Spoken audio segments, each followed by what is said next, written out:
Selamat siang, saudara dan saudari yang saya kasihi.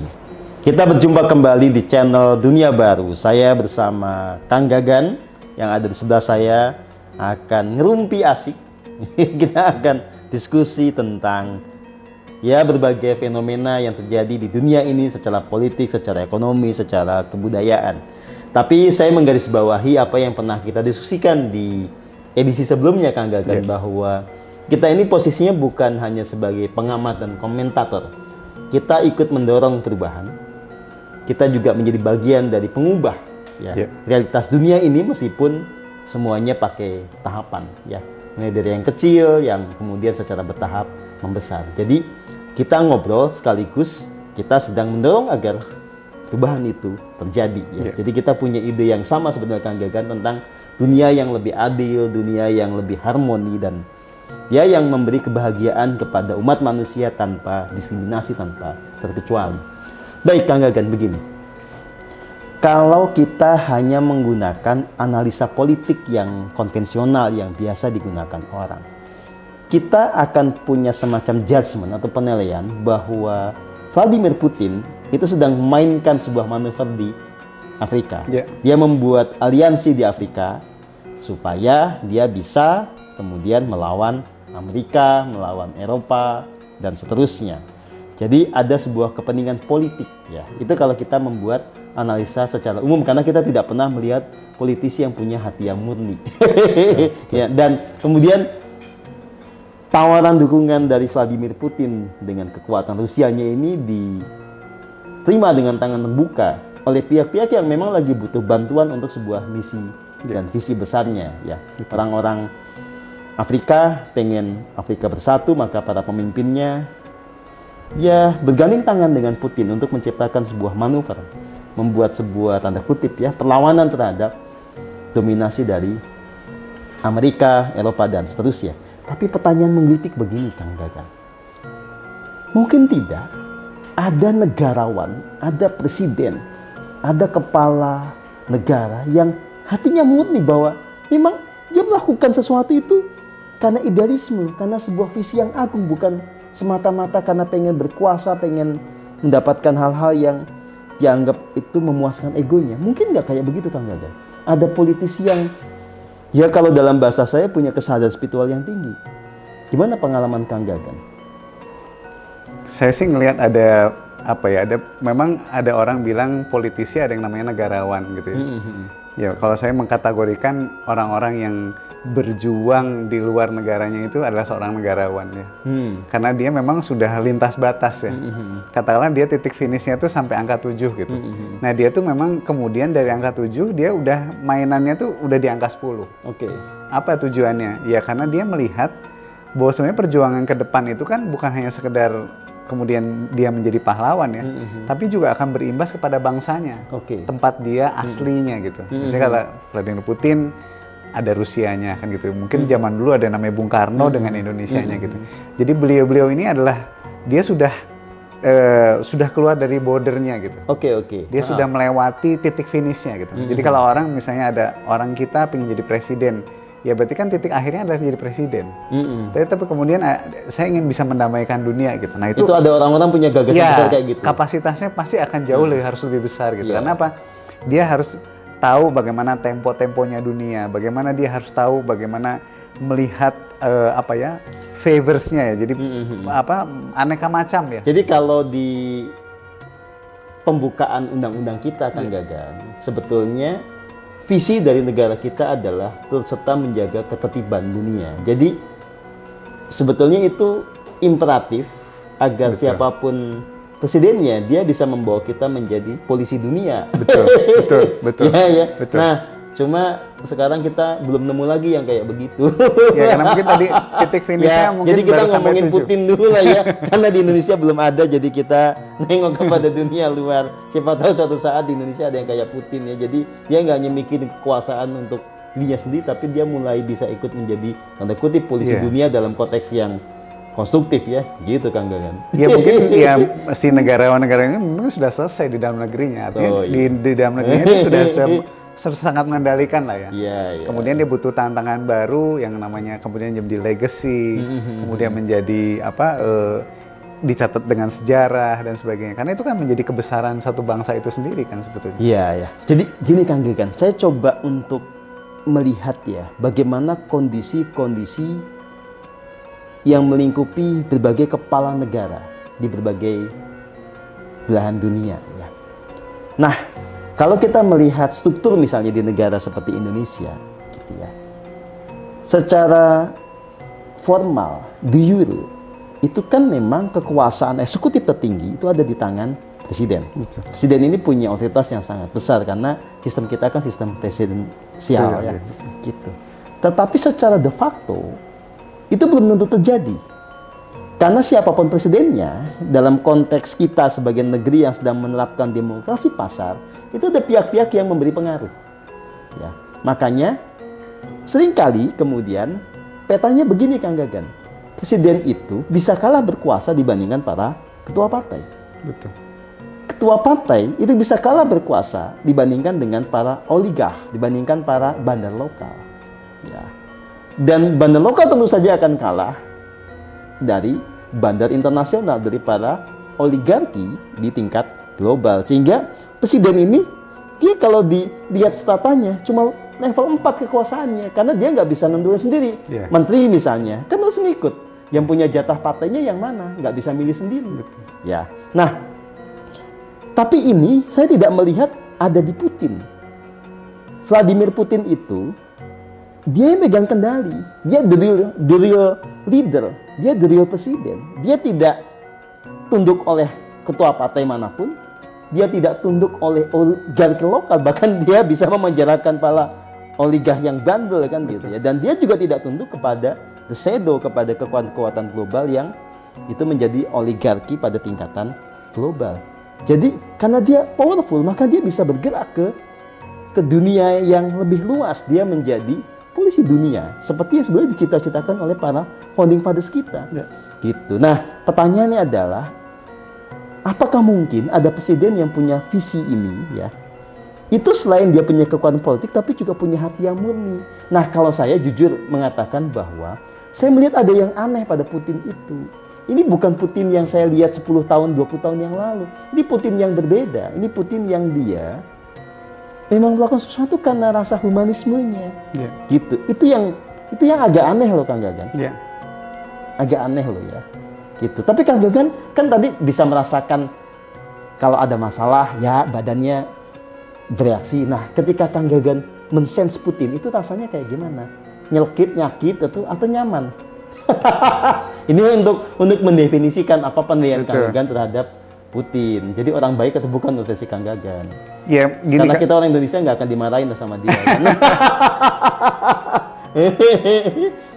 Jadi ini kan mungkin kalau kita bicara secara psikologis ya, misalnya yang lebih nyata lah ya, bicara secara psikologis. Jadi orang kan di satu titik kalau sudah memang mencapai satu titik lah ya, udah dia mencapai, katakanlah dia pemimpin Rusia gitu kan. Nah kemudian kan pilihannya kan cuma dua ya, dia melanjutkan kepemimpinannya atau dia bertahan jadi pemimpin Rusia.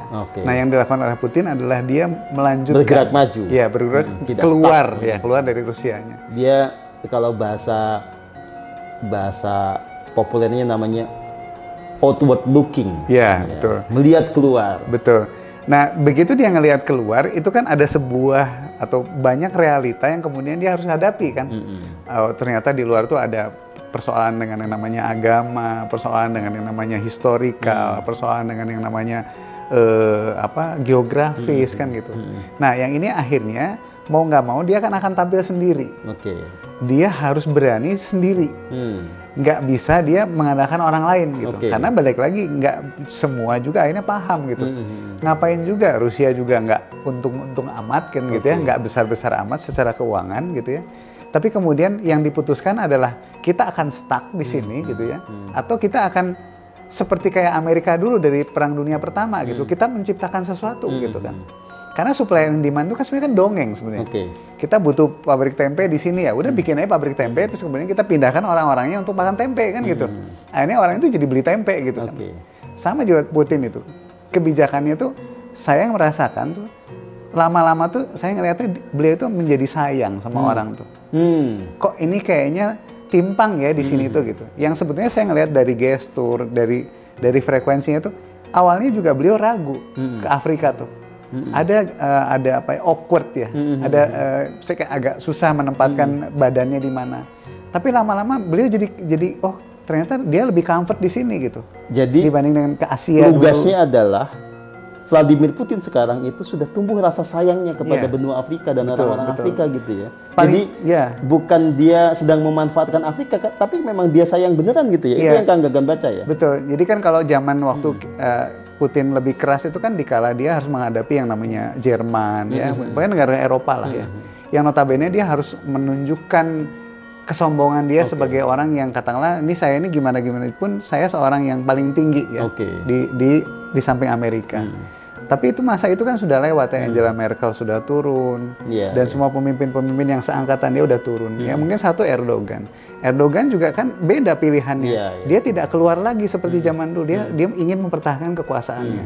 Akhirnya dia mau nggak mau ya jadi ada nego kan di dalam tuh. Demi dia bisa extend dia punya kekuasaan di dalam negeri. Nah sekarang kalau Putin ini udah yang dia emang udah nggak ada lawan di dalam negerinya. Jadi dia kebijakannya dia mau bertahan kemudian menua atau dia keluar dari sarangnya. Kan keluar juga ada dua pilihan. Dia menjadi agresor, menjadi penjajah baru, atau menjadi orang yang dengan penuh kasih gitu ya, membantu empowering orang lain. Nah kalau saya melihat ini Putin ini empowering kan, gitu. Yang membuat saya takjub adalah karena ada pemimpin negeri yang sebetulnya adik kuasa itu bisa empowering. Betul. Gitu. Sebenarnya kalau satu juga yang saya ngelihat itu ya, kalau saya ngebacanya secara sederhana gitu ya, hitung-hitungannya itu cuma tadi gitu, bagaimana ternyata hanya sebuah gerakan BRIC itu ya, BRIC dari yang sekitar 32,1% itu udah lumayan lah gitu, udah ngimbangi yang tadinya 82% tadi. Ya, yang gitu. 82 kan jadi turun kan? Karena kalau kita ngelihat semua akhirnya bermuara itu kan di valuasi uang. Karena kalau nggak ngomong soal uang, ya ini dunia ini kan sebenarnya nggak ada ketimpangan. Kenapa timbul hutang ya? Ya karena uang kan gitu. Nah si Afrika ini, ya itu katakanlah tadi, ini adalah tempat bagus gitu untuk menanam benih ya. Karena balik lagi kasus Bitcoin pun juga sama kan. Naik itu di kala Afrika. Jadi idenya Putin tentang dunia yang baru ini akan tumbuh subur dan akan mendunia ketika dia kemudian menyemainya mulai dari Afrika gitu. Itu analisa Kang Gagan ya, karena tadi Kang Gagan juga pernah cerita bahwa ini kayak meja karambol yang namanya Afrika ini begitu membidikan satu peluru di situ dia bisa kemana-mana. Betul. Berarti cerdas banget ya Putin ini ya. Ya itu balik lagi sih, sebuah negara yang sebenarnya superior gitu ya, tapi karena uangnya sedikit kan dianggap nggak superior kalau zaman sekarang. Nah ini dia ini membuktikan hal yang lain gitu, bagaimana sebenarnya dengan manuver ke pinggir katakanlah ke Afrika, yang tadinya mungkin lebih ke Timur Tengah ya pertempurannya, sekarang coba ke Afrika, benar-benar ke Afrika, dan dia berani mempertaruhkan dirinya karena ini kan di Afrika Selatan juga kan ada kemungkinan ditangkap kan gitu Tapi begitu dia berani kemudian menjual dirinya lah gitu ya, orang jadi lebih simpati sama dia. Ya memang ini ada cerita yang lucu. Jadi ada jurnalis Barat itu tanya sama pejabat atau pemimpin Afrika Selatan, kalau Putin datang, ini akan ditangkap nggak? Karena Putin ini dianggap sebagai kriminal oleh pengadilan internasional gitu. Tapi si pemimpin Afrika ini kan balik nanya, emangnya kalau Presiden Amerika datang ke sebuah tempat itu boleh ditangkap gitu ya, padahal jelas dia punya agresi di mana-mana. Puluhan tahun jurnalisnya ya sebetulnya dia nggak bisa jawab, cuma dia ngeles lagi. Ya dan ya begitulah pada faktanya kemudian Putin tidak ditangkap tapi bahkan menjadi sahabat ya. Dan saya melihat bagaimana kemudian di satu pertemuan Putin dengan Ibrahim Traoré dari Burkina Faso ini salaman, dengan presiden-presiden dari negara Afrika yang lain juga salaman dengan hangat ya. Saya sih senang aja Kang melihat bagaimana ada sebuah pergerakan menuju keseimbangan yang baru. Ya, jadi kenapa kita membuat channel Dunia Baru? Karena kita memang memimpikan sebuah tatanan dunia yang baru. Dan ini yang dulu juga diimpikan oleh Bung Karno. Ya, Bung Karno itu punya pandangan keluar. Dia pengen kita ikut membuat ketertiban dunia. Dia punya misi semua negara juga tidak terjajah lagi, karena kemerdekaan adalah hak segala bangsa. Dan ya, Bung Karno jelas banyak membantu negara-negara Afrika. Setahu saya, sebagian dari kolateral yang punya bangsa kita, punya negara kita, dipakai oleh bangsa-bangsa Afrika untuk membangun ini. Dan ini yang sedang dilakukan oleh Putin sekarang. Gitu. Jadi melihat Putin itu saya seperti melihat Bung Karno masa lalu. Betul. Jadi itu kan kayak, kalau saya ngelihat tuh Afrika tuh kayak Putin tuh sudah melakukan satu sobekan ya, satu sodetan atau sobekan lah. Nah, Afrika tuh untuk gimana lubangnya tuh jadi lebih besar. Dia harus bergerak ke daerah yang memang tadinya bukan inceran awal gitu. Kemudian dia coba ke sana, ternyata memang lebih longgar gitu. Jadi BRICS itu juga, ya emang nggak akan, Afrika nggak akan lari kaitan dengan BRICS ini. Karena BRICS ini kan butuh, balik lagi, bagaimana negara-negara jajahan Eropa ini kemudian mulai punya percaya diri dan mau melepas. Saya nggak mau lagi sama Perancis, saya nggak mau lagi yang terjadi di Mali dan sebagainya ya. Bagaimana mereka tuh sudah yang ya enough gitu. Cukup capek. Ya, udah cukup. Capek dikerjain. Nah, ini kan yang masih tidur tuh kan sebetulnya adalah Inggris ya. Nah, ini Inggris saya pikir akan dapat gilirannya gitu ya. Di mana nanti Commonwealth juga akan lepas juga gitu. Nah, begitu udah lepas, Commonwealth juga akan bilang capek, Bos. Betul. Sebenarnya ikatannya harus diurai sebenarnya. Jadi kalau udah semua udah terurai, sebenarnya nggak usah butuh lagi banyak perang. Ini udah kepercayaan udah luntur, saya mau sendiri ya, nggak akan bareng sama kamu gitu. Itu udah akan rontok dengan sendirinya dan orang akan jadi lebih mandiri dengan negaranya, dengan kontinennya. Kita juga tahu, Kang Gagan, salah satu manuver Putin adalah menghapuskan hutang-hutang negara Afrika. Ya, kepada dia. Ya, dan ini keren sekali kan kalau ya tiba-tiba ada pihak-pihak yang selama ini menghutangi Indonesia dapat hidayah gitu ya, tiba-tiba udahlah. udah diputihkan aja ya. Ya keren juga sih ya. Atau kita sendiri yang membuat keajaiban itu ya kan? Kita yang harus kemudian bermanuver supaya tidak punya hutang, bahkan kita bisa menjadi donor buat negara lain, tapi dengan skema yang tidak menjatuhkan orang. Dan saya pikir juga kalau buat saya sih, mimpi saya tuh bagaimana kita tuh tetap membayar hutang kita tapi dengan harga yang murah gitu. Ya sebetulnya bisa lah ya, kalau dihitung-hitung mau cara apapun itu sangat mungkin. Ya oke, gini Kang Gagan, kalau saya sih punya impian suatu saat kita punya bisnis di Afrika ya. Kita bisa mengembangkan agrobisnis di sana dan ya macam-macam lah begitu saatnya tiba. Kan banyak orang itu sudah kemakan image, jadi begitu disebut kata Afrika, maka yang akan muncul di pikirannya adalah perang saudara. Ketidakamanan. Kekeringan. Ya kan? Gurun yang tidak ada airnya. Pokoknya hal-hal yang jelek-jelek itu pasti akan muncul ketika kita menyebut kata Afrika. Ya. Jadi ini adalah hasil kampanye yang panjang. Gitu ya. Kampanye tentang bagaimana mendegradasi kualitas dari sebuah bangsa besar, supaya kemudian dia punya legitimasi untuk terus mencengkram negara itu. Ya, gitu. Tapi sekarang yang diklaim sebagai negara barbar, negara terbelakang ini mulai bangun ya. Gue kagak kayak gitu. Ya kita ambil contoh aja yang paling mudah gitu ya. Ada satu negara yang Niger itu ya, yang kemarin baru coup d'etat itu. Itu kan penghasil uranium. Wow, penghasil uranium. Ya, yang memang termasuk yang terbesar lah. Terus yang namanya Nigeria itu bawahnya itu kan daerahnya itu kan coastal ya. Itu kan sebenarnya daerah subur dan daerah ekonomi yang paling kuat gitu di Afrika tuh. Jadi artinya tuh sebenarnya dua negara ini aja, dua contoh ini aja tuh sebenarnya bukan yang gurun, kelaparan, perutnya buncit, enggak gitu loh. Enggak ada. Ini sebetulnya negeri yang kaya. Betul. Ya? Cuman masalahnya di Niger sendiri kenapa terjadi rebutan, ada Perancis, kemudian orang lokal juga kepengen mandiri, karena di situ tuh ditaruhlah basis ISIS di situ, yang kemudian alasannya ISIS itu ada, kemudian tentara-tentara asing ini masuk, dan ini menciptakan kecemburuan di tentara lokalnya gitu kan, yang merasa sebenarnya kita tuh baik-baik aja gitu loh. Jadi yang bikin ISIS siapa, Kang? Yang bikin ISIS. Yang bikin ISIS kipas angin. Ya kita tahu lah ya. Jadi ISIS itu memang itu kelompok yang tidak berdiri secara natural. Yeah. Itu ada yang mendesain. Betul. Nanti yang mendesain itu juga yang menghancurkan dia. Yeah, betul. Jadi karena dilatihnya juga sama dia juga. Dilatih sama dia, dihancurkan sama dia, dijadikan alasan untuk mendatangkan pasukan khusus ke sebuah negara yang dianggap ada ISIS-nya. Emang aduh. Padahal sebetulnya maunya ngambil uranium, bukan mau membela negara dengan itu. Harga yang murah. Dengan harga yang murah. Aduh, gitu ya. Untung saya nggak kayak Rocky Gerung, saya mau ngomong gitu ya, nggak boleh.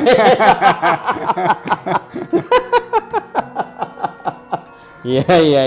Oke Kang Gagan, ini menarik ya, tapi saya pengen mendalami lebih lanjut nih ya. Kalau ini saya berbagi dulu ya, kalau saya kan memang mempraktekkan dan mengajarkan hening dengan cara menyadari nafas yang natural. Menyadari kekuatan kosmik itu bisa muncul dari relung hati kita, kemudian dia juga bisa kemudian terpancarkan lewat otak kita dan seterusnya. Jadi sebagai manusia kita ini bukan makhluk yang tidak berdaya. Betul. Lewat apa yang disebut sebagai kesadaran akan kesatuan yang agung dengan sang sumber hidup, kita ini bisa menjadi makhluk yang penuh daya, bahkan bisa mengubah dunia dengan cara yang ajaib ya.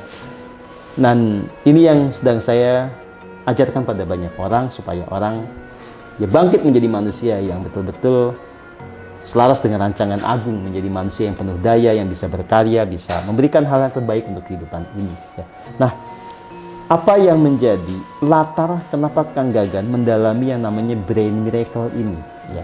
Iya. Gitu ya. Itu awal mulanya gimana? Gitu kan. Nggak mungkin itu diajarin di kuliah kan? Nggak ada. Gimana? Jadi kalau kita ngelihat tingkat produktivitas orang itu kan sebetulnya katakanlah hampir misalnya diangkakan misalnya 100 gitu ya, angka 100. Nah kita tuh kan ada di kala kita bangun tidur itu kan katakanlah secara normal dia kan akan semangat ya, disebut ya kalau orang bilang dia lagi peak performance gitu. Nah dari satu hari itu, kalau kita hitung peak performance-nya, itu tuh ternyata seperti isi kosong gitu. Bilangan biner kayak di programming. Ya, jadi 1, 0, 1, 0 gitu ya. Bilangan biner lah gitu ya. Nah, tapi yang menarik itu adalah bagaimana tadi kenapa kepikiran gitu. Nah, yang terpikir tuh sebetulnya bukan di kala kita lagi peak performance. Tapi gimana pas kita agak mulai lelah. Lagi down. Misalnya kita lagi bikin satu karya. Kok diam sebentar gitu, kok yang udah mentok gitu. Nah, berarti dia udah lagi turun. Oke. Nah, turun ini tuh gimana ngakalinnya gitu. Nah, disinilah sebenarnya PR saya ngebikin bagaimana yang turun itu menjadi naik lagi. Menjadi, ya paling tidak bisa jadi ya, bisa rata lah gitu. Okay. Ya. Makanya kita katakan bahwa sebenarnya orang-orang yang belajar seperti ini adalah sebenarnya mood booster. Jadi orang-orang ini bisa bekerja nanti di semua perusahaan, di semua negara yang fungsinya adalah mood boosternya. Ngejaga bagaimana yang lubang-lubang ini lebih terisi. Karena kita yakin bahwa sebenarnya ini bukan one and only ya, bukan satu-satunya itu cara. Tapi kita mah prihatin bagaimana ternyata orang tuh ada titik tekornya. Ya seorang bisa pakai teori macam-macam, tapi kita nggak bisa menafikan bahwa kita juga ada titik lelah, ada titik jenuh gitu. Nah gimana nih ngakalinnya? Gimana titik pas lagi peak performance kita ngebagi ke, misalnya dia naik nih, terus kemudian turun. Nah kita ngambil median nih gimana sih gitu kan? Sama kayak kita meditasi, kita masuk nih ya, kita udah bisa enak gitu masuk, tapi kemudian distract. Ada bunyi-bunyi dan sebagainya. Nah kita tuh gimana ngebikin cara masuknya tuh jadi lebih lama? Karena kan gini ya Kak, gelombang tuh kan kadang-kadang yang tingginya lebih tinggi terus kemudian yang rendahnya sebentar gitu naik lagi ke atas tinggi kan gitu. Jadi artinya tuh bagaimana ini tuh membantu orang tuh untuk mendistribusi mendistribusi hari, mendistribusi frekuensinya agar dia bisa tetap. Ada stabilitas Ya. di dalam mood, di dalam kinerja Betul. atau performance ya. Nah itu juga yang kita Nanti kerjakan. ujungnya meningkatkan produktivitas. Dok. Betul, itu yang kita kerjakan juga salah satunya di pemimpin-pemimpin tadi. Pemimpin dunia itu udah jelas ya, lalu lintasnya, masalahnya begitu banyak, begitu dahsyat. Artinya titik peaknya itu pasti akan lebih sebentar. Oh, jadi Kang Gagan kan nggak ketemu langsung dengan mereka kan pada Iya. umumnya. Iya. Berarti nitipin energi dong ke mereka ya. Eh, Digosen gitu ya energinya.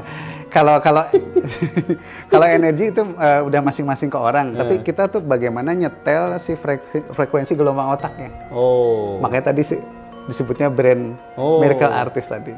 gitu. Jadi si Kang gelombang- Gagan punya tombolnya gitu diputar-putar gitu ya. Ya, kurang lebih seperti itu.